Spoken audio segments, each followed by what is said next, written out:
नहमदु व नसल्ली अला रसूलिहिल करीम अम्मा बाद। सवाल पूछा गया है कि इस्तिखारे का मसनून तरीक़ा क्या है। तो जवाब ये है कि इस्तिखारे का मसनून तरीक़ा ये है कि दिन या रात में, लेकिन रात में अफजल है क्योंकि एक पुरसुकून माहौल होता है, इसमें बेहतर यह है कि रात में किया जाए, लेकिन दिन में भी इस्तिखारा किया जा सकता है।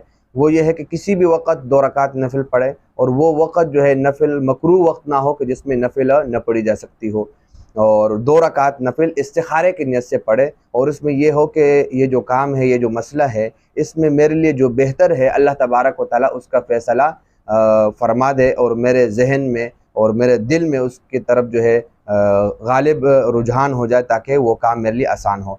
जब आप ये 2 रकात पढ़ ले, उसके बाद जो है दुआ पढ़े। इस्तिखारे के जो मसनून दुआ है, जो अल्लाह के रसूल सल्लल्लाहु अलैहि वसल्लम से मनक़ूल है, ये दुआ अरबी में है, इसको ये दुआ पढ़ी जाए। आप स्क्रीन पर आप देख सकते हैं, ये दुआ पढ़ी जाए। और इस पर जो आगे लफ्ज़ है, इसमें आगे लफ्ज़ है हाज़ल अम्र।